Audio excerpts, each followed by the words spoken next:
I'd like to introduce to you Hamish Birchall. Hamish is a professional jazz musician and runs in his own band, the Hamish Birchall Trio. The Hamish Birchall Trio, and he's beginning tomorrow. I, however, best know Hamish as a very dedicated and absolutely indefatigable campaigner who's been campaigning on issues around live music for at least the past 11 years. And he's going to talk about a campaign around the 2003 Licensing Act. This will take the form of a kind of a Q&A with Hamish, but we did think it might be useful before we start to outline a little bit of the 2003 Licensing Act as it applied to England and Wales, and the main things that it did, which affected live music in particular. The 2003 Act amalgamated some separate licensing regimes, and if you recall at the time was heralded in the press as being the kind of start of 24-hour drinking in England and Wales. It was basically a reform of alcohol licensing. It moved responsibility away from magistrates who'd previously been responsible for licensing and to local authorities, and it also removed responsibility at the national level away from the Home Office to the DCMS.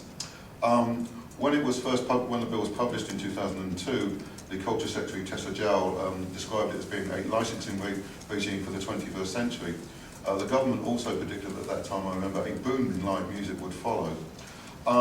It was an attempt to kind of streamline, modernise, but one of the things it did was have a detrimental effect on live music because of a need to ensure public safety, prevent crime and disorder and so on. New provisions were brought in under that Act, which for the first time meant that any musical act required a licence. It removed the so-called 2 and a bar provision, which under the previous 1964 Licensing Act allowed up to 2 musicians to play in a bar without the need for a licence.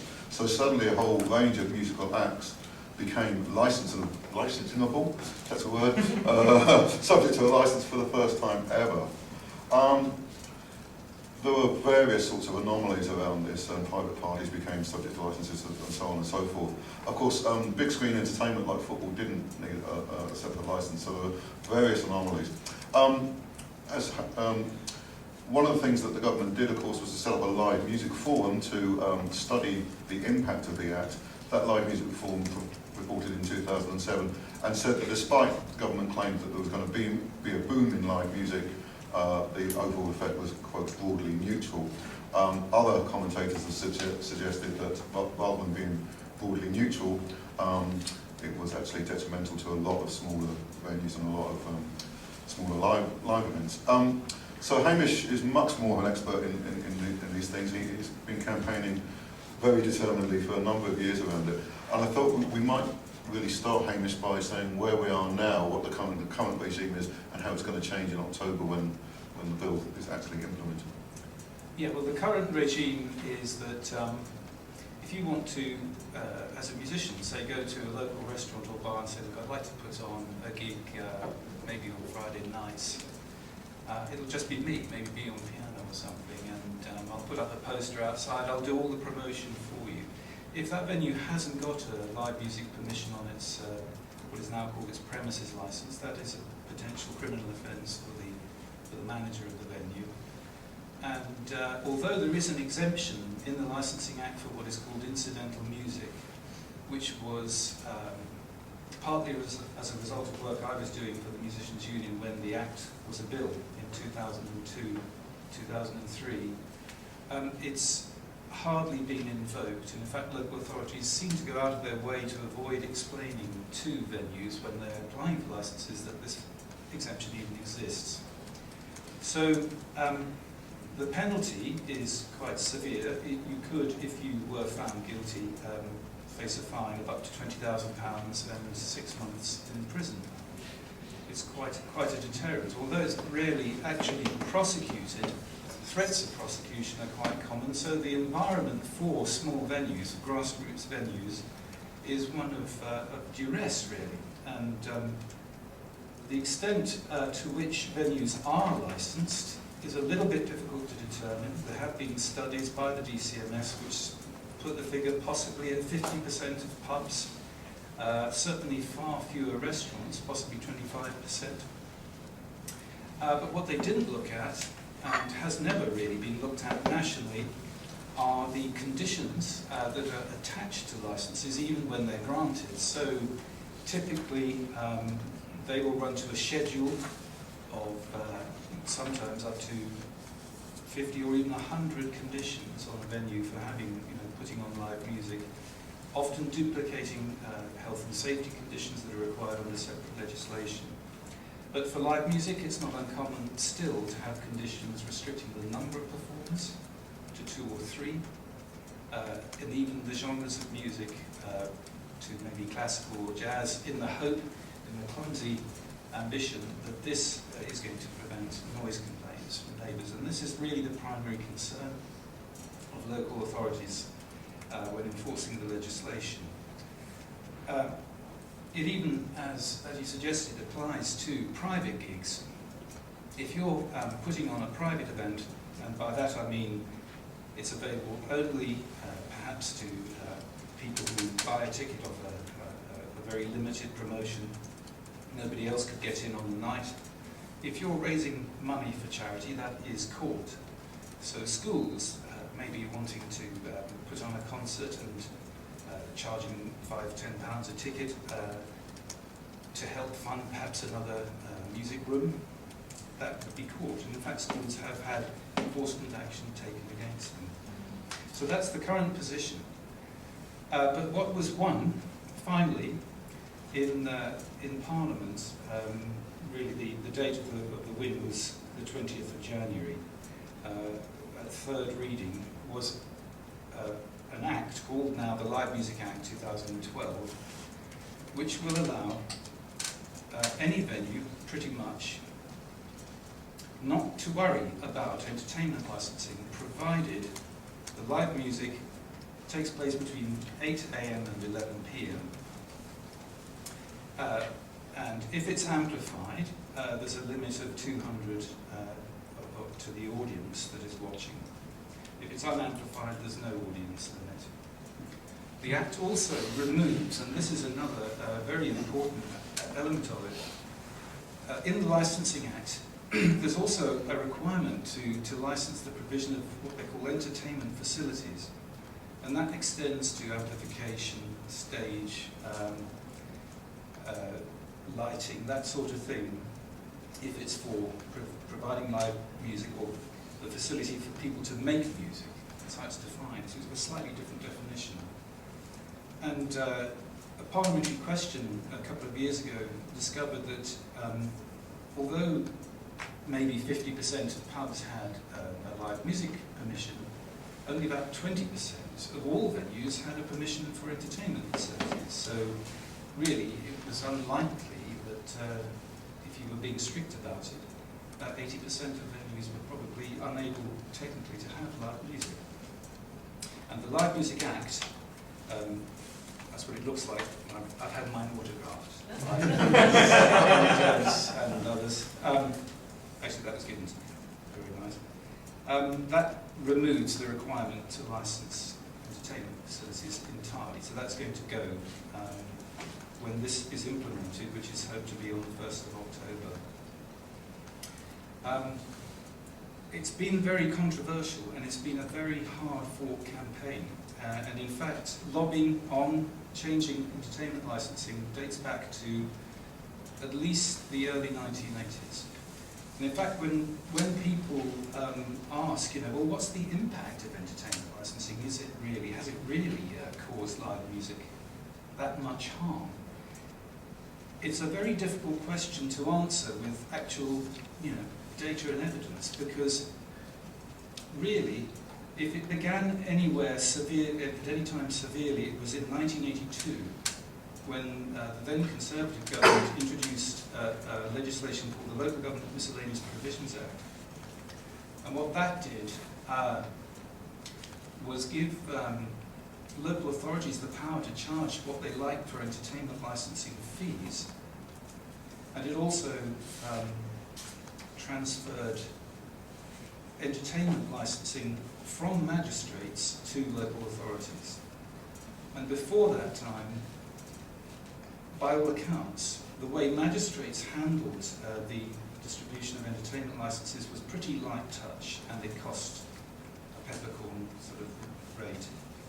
But after the Local Government Miscellaneous Provisions Act, the fees for entertainment licences rapidly rose by hundreds of percent, quite literally from, say, 300 a year in London for a pub to 3,000 a year.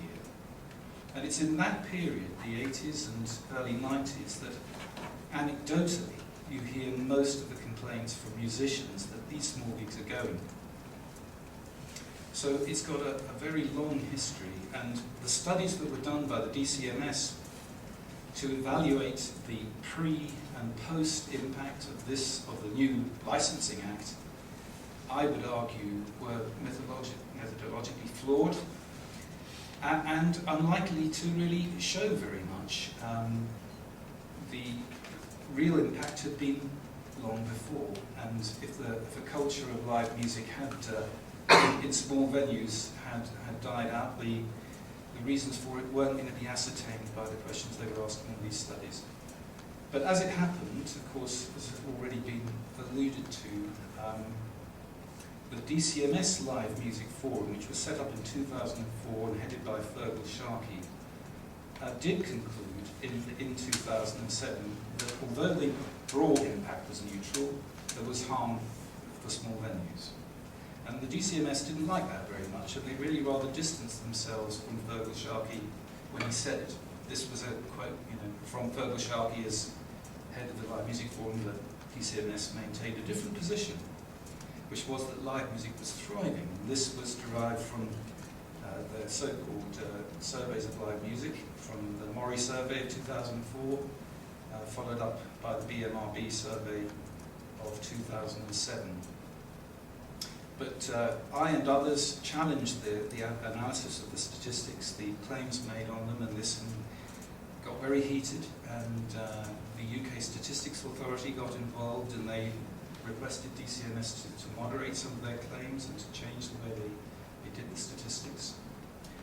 But now we're getting closer to the general election of 2010, and there was, towards the end of the Labour government's administration, a change of heart by Labour, who had been very anti-reform. There was a demonstration organised by Equity primarily for 22nd of October 2009 outside Parliament. The Musicians' Union also participated, and that was due to take place on the day of a debate in Westminster Hall where Jerry Sutcliffe, the then licensing minister, was going to talk about some radical plans he had, and they actually leaked it to the Guardian, so it was printed in the Guardian the day before, that they were going to deregulate somewhat for live music, or consult on deregulation. So, change of heart at the end of 2009.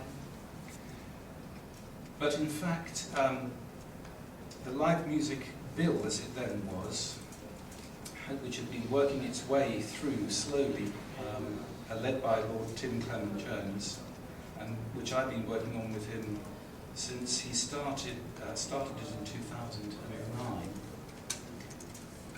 was criticised somewhat for some minor limitations. It didn't apply at the time, I think, to restaurants, would only be pubs and bars, would be limited to venues of a 200 capacity and not allow bigger places to have the exemption with audiences of 200. So we knew that this was going to fall. In the general election, all these unfinished business of government or private members, because they all end and you have to start again.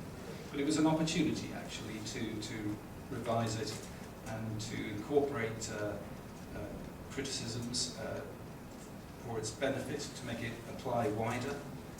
And so Tim did that, and by March last year, 2011, it reached second reading in the House of Lords, and I was at that debate as an advisor. And that really is a historic debate, because there's wonderful contributions from Michael Grade, Lord Grade, Joe Bakewell, who was a former head of the National Campaign for the Arts, and a Liberal Democrat, former councillor from Wales called Jenny Randerson. where the impact of the Licensing Act on small gigs was really set out in quite a lot of detail, and the benefit the Live Music Act potentially could bring was praised.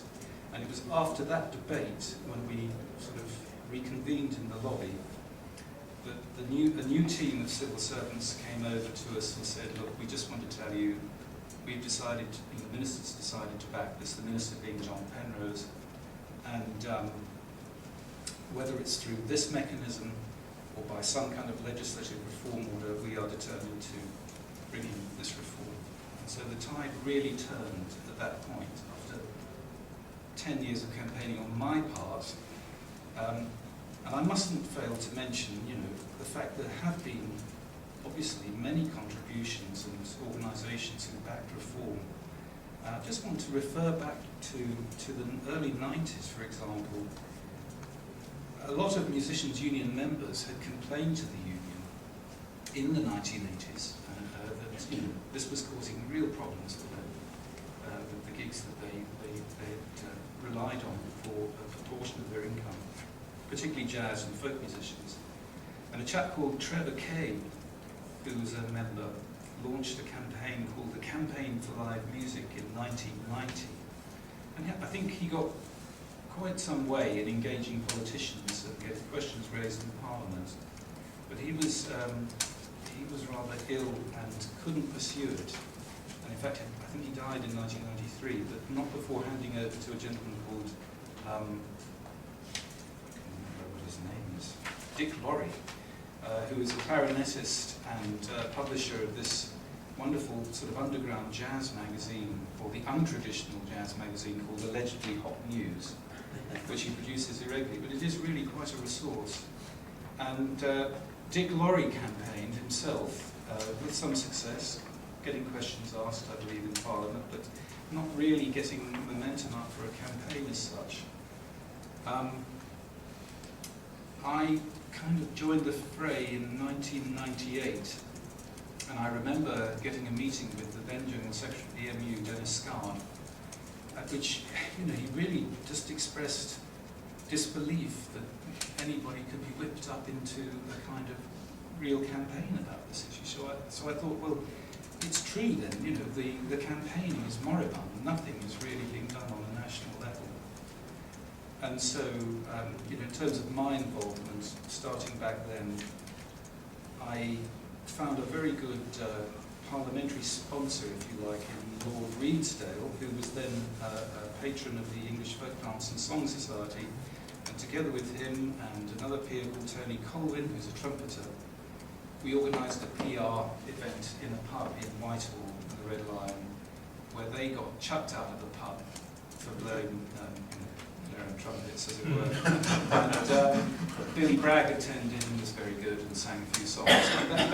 That generated a lot of media interest, and it was at that point the EMU decided, well, maybe we'd better hire him. And so I was hired by the EMU as a parliamentary advisor to try and get reform of some exemption into the licensing bill. We did have some successes, but that actual, real key goal was lost. The government of the day rejected the idea of an exemption for small gigs on the grounds that it would lead to public disorder. They even read out a quote from the then head of ACPO, the Association of Chief Police Officers, which was, live music always leads to crime and disorder. Therefore, we can't have this. And actually, on that very issue, that exemption ping-ponged between the Commons and the Lords 4 times, which is something of a record, I think, only recently broken. So I hope that gives you an idea of the background to this really historic bit of legislation.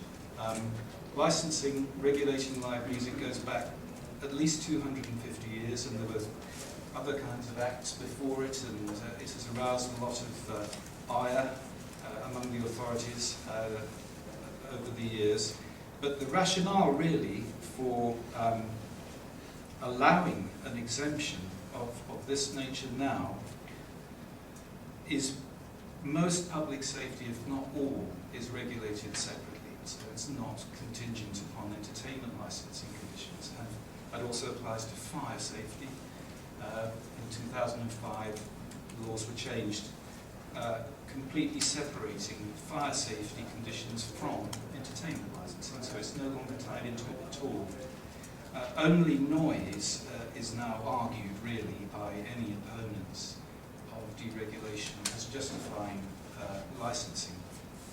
But that argument has been won, that essentially what benefit is gained by making it a criminal offence to put on practically anything must be outweighed by allowing at least a certain amount of live music to take place spontaneously, immediately, without that sort of impediment of regulation. So from October the 1st, the landscape will change radically, but what the impact will really be and how quickly any benefits will be felt, I mean, that's a tricky one. That's a hard one to answer. It's been a very, very long time since it's been as free as it will be between the zones. Thank you very much, Hamish. That was a wonderfully succinct analysis of some fairly complex and a really long campaign, and there's various interesting aspects to this, including those people who are supportive of moves to get rid of the provisions of the 2003 Act. The MU itself, I think, kind of blew hot and cold, primarily because of its links to the Labour Party. The local government authority was always opposed to getting rid of the 2003 Act. And interestingly enough, when reform does come, it comes via the House of Lords, which, Hamish and I were discussing this earlier, it's kind of an 11-year campaign which has benefited from the fact that you've been able to talk to the same people in the House of Lords, an unelected chamber, rather than our democratically elected representatives who sat on their hands. So it has interesting implications for those of us who are interested in reforming the House of Lords. So it's a fascinating tale, which I do hope that Hamish later is able to write up, because I think it is a fascinating tale. We are coming up against time, as usual, folks, but if there are a couple of questions, I know that Hamish would be happy to answer some. Simon, and then go back to his own one. I don't know, Simon first. There's two quick questions, one of which can have a yes or no answer, and the other probably can't. One is, was there much support for the campaign from the live music industry as such, promoters? And the second is, why was the Labour Party so opposed to, well, simply because they, having passed the bill, they wanted to change it?